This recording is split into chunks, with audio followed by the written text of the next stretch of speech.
Assalamualaikum warahmatullahi wabarakatuh. Selamat pagi siswa Bundo yang Bundo cintai.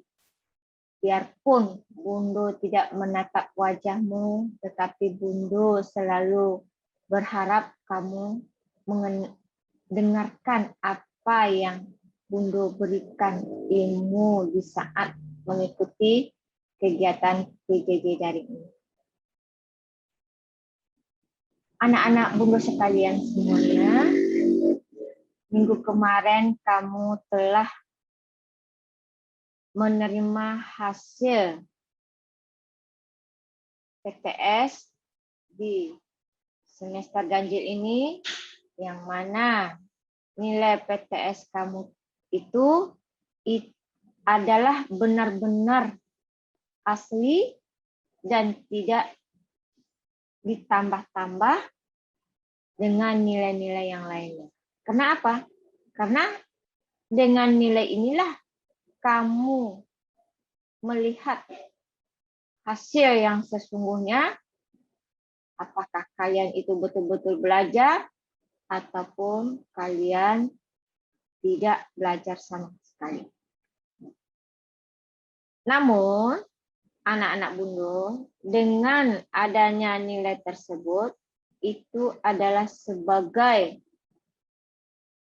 pembelajaran bagi kamu, sebagai untuk mengingatkan kamu ke depannya, bahwasanya belajar itu sangat penting. Kalau ingin menjadi anak yang lebih pintar untuk sekolah. Tapi kalau anak yang tidak ingin pintar untuk sekolah, ya nggak usah ikutin kegiatan PJJ ini. Tidur-tidur saja. Tapi bagaimana? Hasilnya tidak akan mendapatkan nilai yang maksimal. Anak-anak Bundo selalu Bundo himbau, selalu Bundo ajak untuk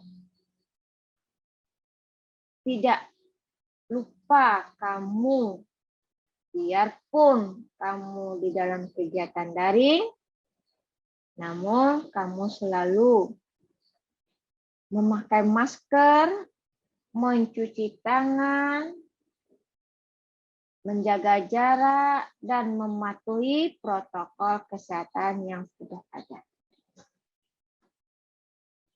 Anak-anak Bundo yang Bundo sayangi, yang Bundo cintai, dengan kegiatan PJJ ini, kamu tetap semangat, kamu tetap energik, kamu tetap sehat walafiat.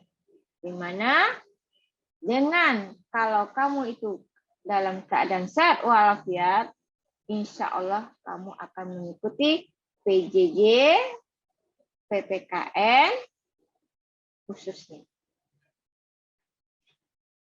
Anak-anak Bundo yang Bundo sayangi, di mana setiap kita selalu belajar, tak lupanya kita membaca doa. Semuanya siap untuk tafakur, membaca doa, mulai.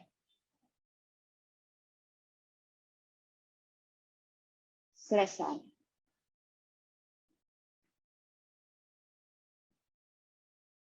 Baiklah anak-anak Bundo yang Bundo sayangi, sekarang kita mengenai peraturan perundang-undangan ya yang ada di Indonesia.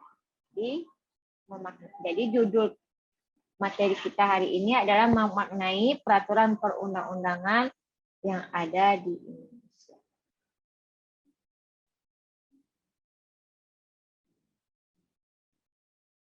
Tujuan pembelajarannya, siswa diharapkan mampu memahami ketaatan terhadap peraturan perundang-undangan yang ada di Indonesia. Pengembangan nilai karakter yang harus kamu miliki sebagai seorang pelajar mampu bersikap toleransi terhadap peraturan yang ada di Indonesia. Bersikap patuh terhadap hukum dan peraturan perundang-undangan yang berlaku. Mampu menerapkan prinsip kerjasama dalam membuat aturan.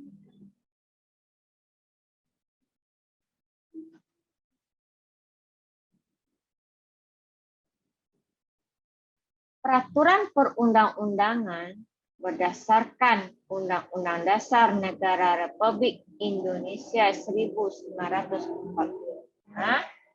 Pasal 1 Ayat 3, tertulis bahwa negara Indonesia adalah negara hukum. Hukum yang dimaksud adalah peraturan perundang-undangan berupa dokumen tertulis yang dibuat oleh lembaga atau pejabat berwenang seperti DPR, DPRD, Presiden, dan Gubernur. Jadi anak-anak Bundo, di dalam pasal 1 ayat 3 itu, negara Indonesia itu adalah negara hukum. Hukum yang dimaksud yaitu mengatur peraturan perundang-undangan berupa dokumen tertulis yang dibuat oleh lembaga atau pejabat yang berwenang. Ya, Nak ya? Jadi lembaga atau pejabat yang berwenang. Kenapa demikian? Karena semua pejabat yang berwenang yang Bundo sebutkan tadi itu, dia berhak untuk membuat perpu, peraturan undang-undang yang ada di daerah atau di lembaga negara kita ataupun di negara kita ini. Misalnya, peraturan perda. Nah, kalau peraturan perda, dia juga membuat suatu undang-undang ataupun peraturan yang dibuat oleh pejabat daerah itu. Siapa itu? Yaitu Bapak Gubernur dan para aparat negaranya. Gubernur misalnya, kita contohkan, dia membuat peraturan siapa yang membuang sampah sembarangan maka akan diberi sanksi. Nah, itu siapa yang membuat? Adalah pejabat daerah.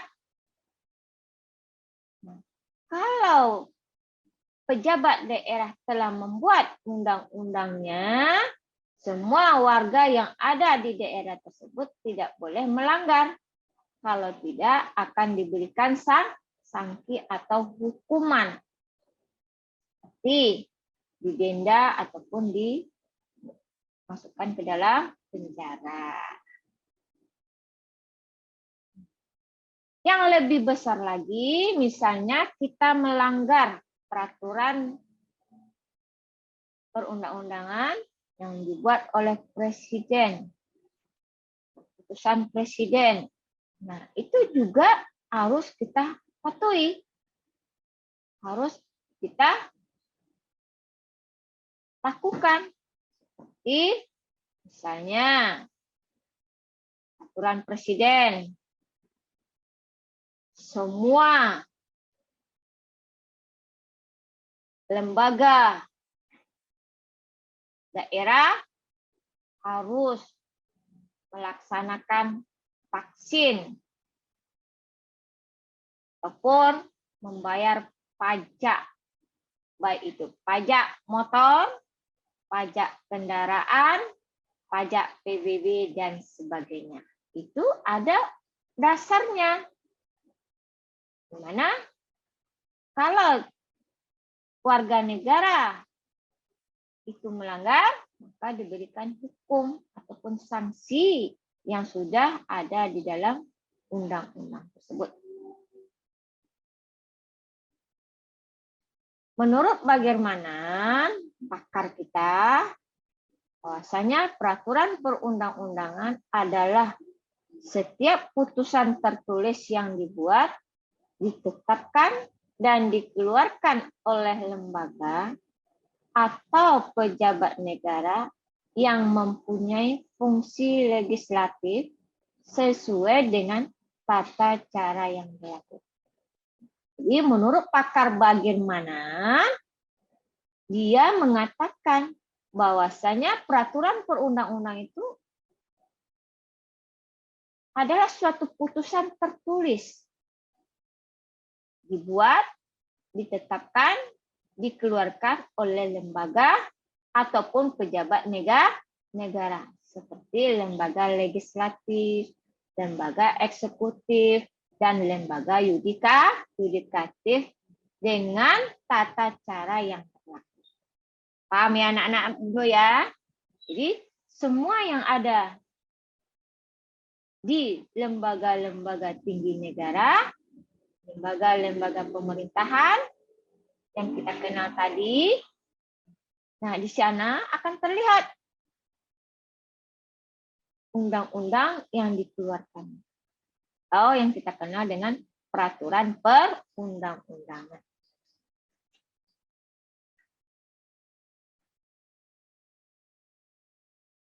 Proses pembentukan peraturan perundang-undangan antara lain sebagai berikut. Jadi prosesnya kita kenal dengan aspek material atau substansialnya.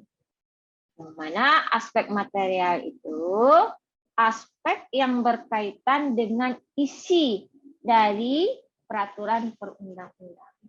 Jadi aspek material itu yaitu aspek yang berkaitan dengan isi dari peraturan perundang-undangan.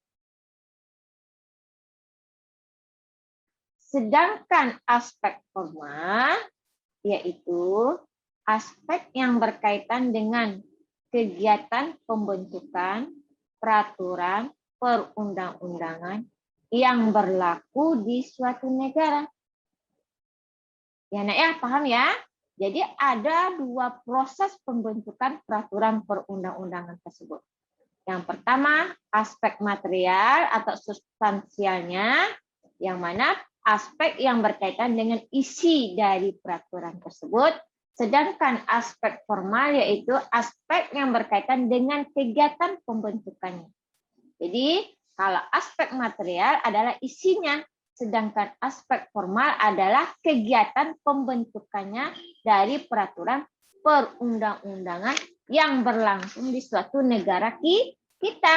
Negara lain tidak ada mempunyai proses pembentukan peraturan perundang-undangannya. Kenapa? Berbeda aturannya.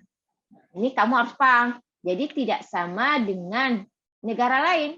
Kalau kita ini yang dibuat adalah orang-orang pintar, para pakar-pakar kita yang telah menetapkan, yang telah membuatkan daripada proses tersebut.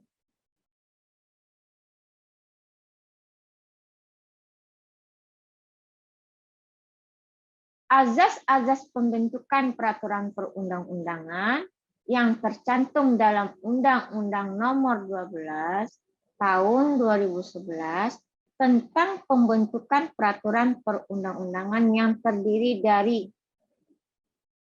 azas kejelasan tujuan, azas kelembagaan atau pejabat pembentuk yang tepat, azas dapat dilaksanakan, azas kesesuaian antara jenis, hierarki, dan materi muatan, azas kedayagunaan dan kehasilgunaan, azas kejelasan rumusan, dan azas keterbukaan.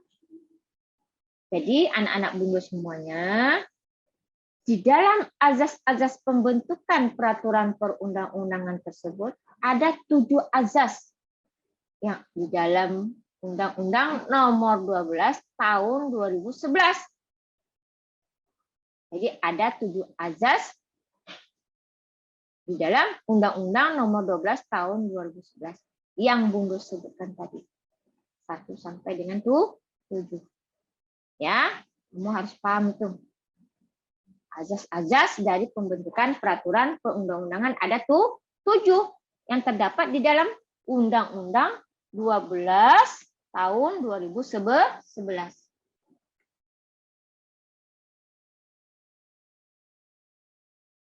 Perilaku mentaati undang-undang yang wajib dilaksanakan oleh semua orang diantaranya adalah memiliki akte kelahiran, mematuhi aturan, menyukseskan wajib belajar pendidikan dasar, tidak melakukan tindakan yang melanggar hukum.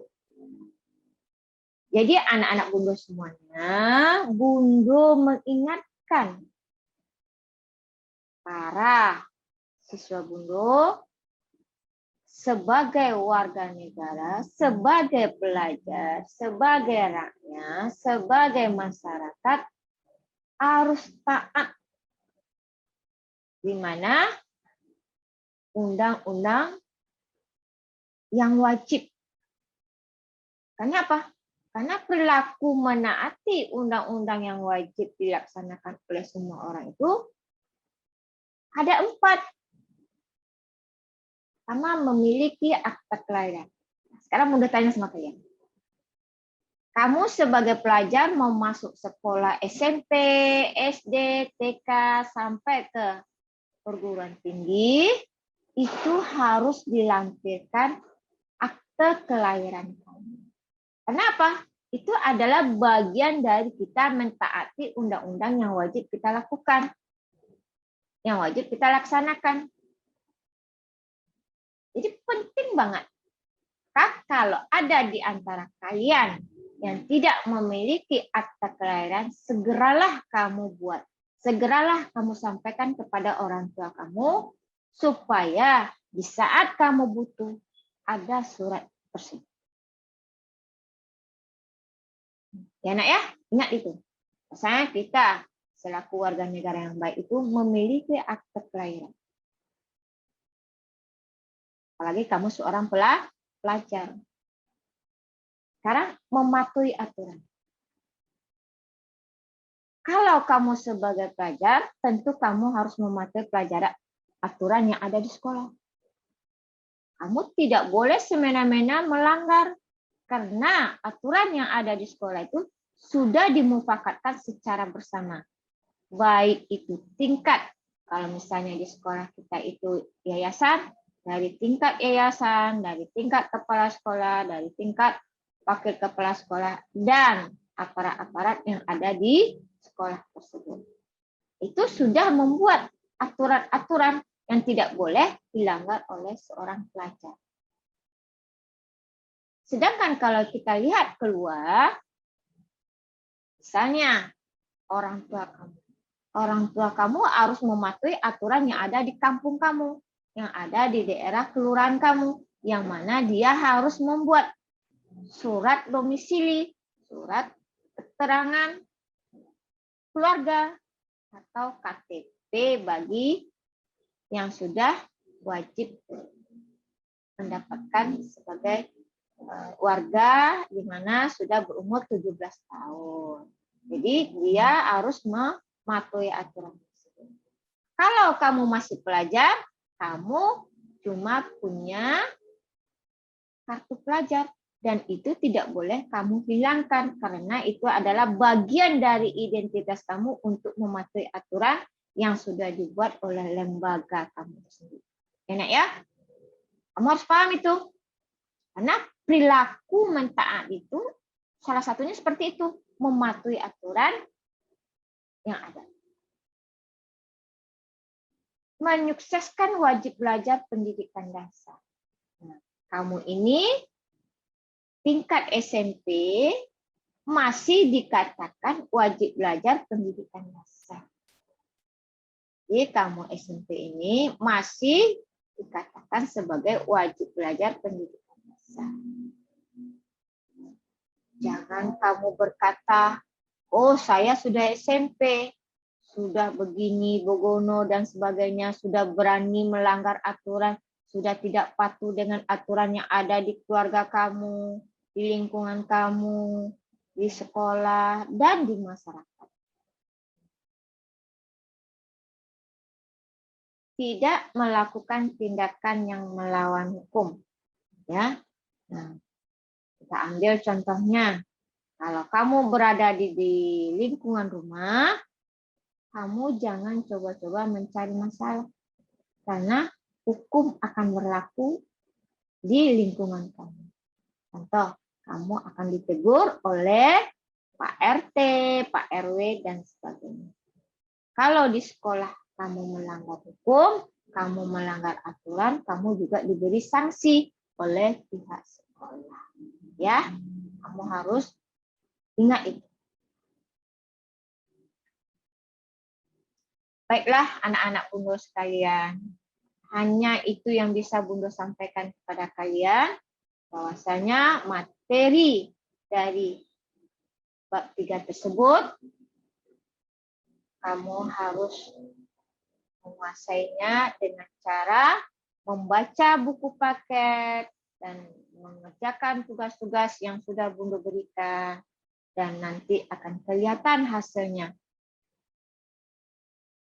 Sebelum dan sesudahnya, Bunda sampaikan salam kangen Bunda sama orang tua kamu yang telah membimbing kamu, yang telah menjaga kamu, yang telah mendampingi kamu dalam kegiatan daring di rumah. Hanya itu yang Bunda bisa sampaikan. Terima kasih dan sampai jumpa di materi berikutnya. Wassalamualaikum warahmatullahi wabarakatuh.